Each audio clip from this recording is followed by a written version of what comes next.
आप सभी को सादर जय जिनेंद्र।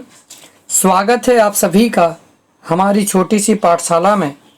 छोटी सी पाठशाला कार्यक्रम के अंतर्गत हम सभी महावीर अष्टक स्तोत्र का अर्थ समझने की कोशिश कर रहे हैं, जिसमें हम 7 छंदों का अर्थ समझ चुके हैं।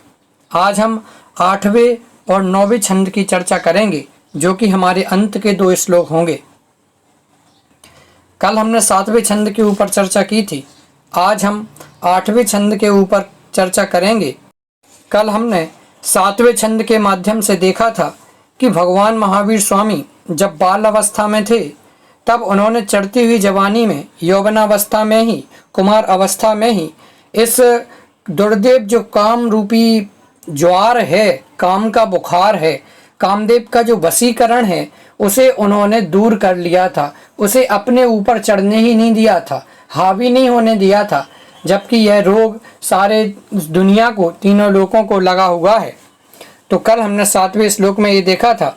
आज हम 8वें श्लोक के माध्यम से चर्चा करेंगे। 8वां श्लोक है, उसे हम पहले बोलते हैं, फिर उसके ऊपर चर्चा करेंगे। महामोहातंक प्रशमन पराकस्मिक विसंग निरापेक्षो बंधुर्विदित महिमा मंगल करः शरण्यः साधूनां भवभय भ्रतामोत्तम गुणो महावीर स्वामी नयन पथगामी भवतु मे। देखिए क्या कहा है। अब हम इसका बारीकी से एक एक शब्द का अर्थ देखते हैं। पहला, महामोह आतंक प्रशमन। पहली पंक्ति में आप शब्द देखें शुरू से, तो उस पर लिखा है महामोहातंक प्रशमन। तो 3 शब्द निकले, महामोह, आतंक और प्रशमन।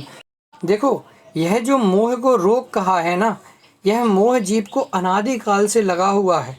इसी के कारण से यह जीव अब तक भटकता हुआ आ रहा है और जन्म मरण के चक्कर काट रहा है, जन्म मरण के दुख भोग रहा है। तो इस महामोह रूपी रोग को आतंक है, इस आतंक को प्रशमन माने शांत करने के लिए, महामोह रूपी रोग को, आतंक को शांत करने के लिए आकस्मिक भिषग, आकस्मिक वैद्य मतलब अचानक से आ जाने वाले वैद्य, निरापेक्षो बंधु और अपेक्षा रहित बंधु। अपेक्षा रहित बंधु कैसे? कि जिन्हें कुछ नहीं चाहिए आपसे बदले में, वो आपका कष्ट दूर करने के लिए तैयार हैं। हालांकि कष्ट दूर नहीं कर सकते, लेकिन आपको कष्ट दूर करने का मार्ग बता सकते हैं। तो ऐसे अपेक्षा से रहित बंधु, जिन्हें आपसे बदले में कुछ नहीं चाहिए, ऐसी विदित महिमा, जिनकी महानता प्रकट है, मंगल करहा और मंगल करने वाले। और कैसे? भाव भय भ्रताम अर्थात संसार से भय धारण करने वाले, साधु नाम साधुओं को, शरण्य अर्थात शरण रूप और उत्तम उत्तम गुणों से संपन्न ऐसे महावीर स्वामी, महावीर भगवान, ना अर्थात हमारे, में अर्थात मेरे, नयन पथगामी भवतु अर्थात दृष्टि के सामने बने रहें। तो महामोह रूपी रोग को शांत करने के लिए इसे रोग क्यों कहा? और ये रोग ऐसा है कि देखो, हमारे शरीर में होने वाले रोग तो मिट जाएंगे, लेकिन ये रोग जो अनादिकाल से चला आ रहा है ना, ये दर्शन मोह और चारित्र मोह दूर तो दोनों को करना है, लेकिन दर्शन मोह बहुत खतरनाक है। क्यों? इस दर्शन मोह के कारण से हम सम्यक दर्शन को प्राप्त करने में असमर्थ हैं, और जब तक सम्यक दर्शन को प्राप्त करने में असमर्थ हैं, तब तक हमारे संसार का किनारा आया ही नहीं है। अर्थात तब तक हमारा इस संसार में भटकना संभव है। इसीलिए इस मोह रूपी रोग को शांत करना पड़ेगा यदि संसार सागर का अंत करना है, सम्यक दर्शन को प्राप्त करना है। तो इस महामोह रूपी रोग को, आतंक को शांत करने के लिए आकस्मिक भिषग, आकस्मिक वैद्य के समान हो, निरापेक्षु बंधु, अपेक्षा रहित बंधु अर्थात उन्हें आपसे कोई अपेक्षा नहीं है, बदले में कुछ नहीं चाहिए कि मुझे भाई साहब ये दे दो वो दे दो। क्यों? क्योंकि वो तो कृतकृत्य हो गए हैं, अर्थात उन्हें करने योग्य अब कोई कार्य नहीं बचा, तो उन्हें तुमसे क्या अपेक्षा हो सकती है। और वो तो सिद्ध सलाह में जाकर के बैठ चुके हैं। वो अपेक्षा रहित बंधु अर्थात मित्र कैसा होता है कि जो विपत्ति से छुड़ाए। तो समझो भगवान महावीर स्वामी को मित्र कह दिया एक अतिशयोक्ति के रूप में, लेकिन उनका जो उपदेश है वास्तव में वही हमारे लिए मित्र है। यदि हमने उनके उपदेश से मित्रता कर ली तो हमारी आत्मा के साथ में मित्रता हो गई।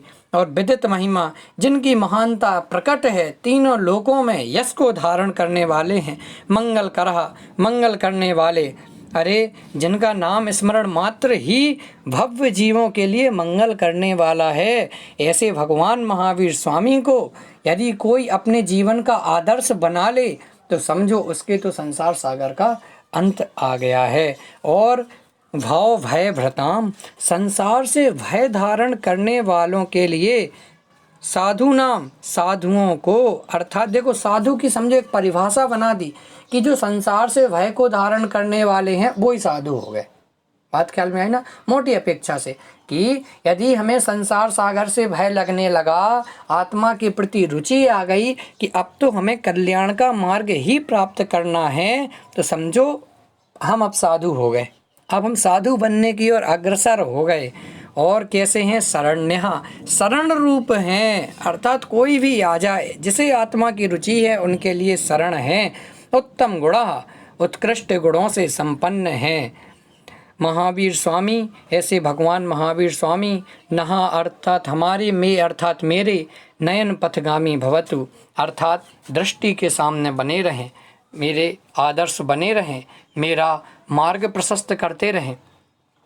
चलिए अब इसका अर्थ पढ़ लेते हैं कि महामोह रूपी रोग को शांत करने के लिए जो आकस्मिक वैद्य के समान हैं, अपेक्षा रहित बंधु हैं, जिनकी महानता प्रकट है, मंगल करने वाले हैं और संसार से भय धारण करने वाले जो साधु हैं उनके लिए शरण रूप हैं और उत्कृष्ट गुणों से संपन्न हैं, ऐसे वे भगवान महावीर स्वामी हमारे जीवन में, मेरे जीवन में आदर्श बने रहें, मेरी दृष्टि के सामने बने रहें, हमारा मार्ग प्रशस्त करते रहें। इस प्रकार से ये 8वां छंद था। अब हम 9वां छंद और देख लेते हैं, क्योंकि 9वें छंद में कुछ विशेष नहीं है, बस ऐसा ही मोटा मोटा है और उसे पढ़ने की ही प्रेरणा दी गई है। महावीराष्टकं स्तोत्रम भक्त्या भागेन्दुना कृतम, यह पठेत् शृणुयाच्चापि स याति परमां गतिम। अर्थात क्या कहा है कि जो ये महावीराष्टक स्तोत्र है, जो हमने ऊपर के 8 छंद पढ़े हैं, ये भक्त्या भागेन्दुना कृतम, ये भक्त भागचंद जी के द्वारा लिखा गया है। भगवान महावीर स्वामी के भक्त भागचंद जी के द्वारा ये जो महावीराष्टक स्तोत्र लिखा गया है, उसे यह पठित शृणुयाच्चापि, इसे जो कोई भी पढ़ता है अथवा मात्र सुनता भी है, स याति परमाम गतिम, वह परम गति को, मोक्ष गति को प्राप्त करता है। तो इसलिए हमें भगवान महावीर स्वामी के ऊपर लिखे गए इस महावीराष्टक स्तोत्र को पढ़ना चाहिए और अपने जीवन में याद भी करना चाहिए। कम से कम यदि हम अपने जीवन में, अपने प्रतिदिन के जीवन में एक एक छंद को भी याद करेंगे तो ये हमें 8 दिन में कंठस्थ हो सकता है और इसे हम डेली दोहराते रहें। इसका अर्थ समझ करके भगवान महावीर स्वामी के जीवन कैसा है और भगवान महावीर स्वामी कैसे हैं, उनके ऊपर विचार करते रहें और उनके जैसा ही बनने की बारंबार भावना भाते रहें, तो निश्चित रूप से हम भगवान महावीर स्वामी के जैसे बनेंगे और सिद्ध सलाह को पाएंगे। आप सब इसका अर्थ समझें और आप बताएं कि अब आगे आपको किसका अर्थ समझना है। जय जिनेंद्र।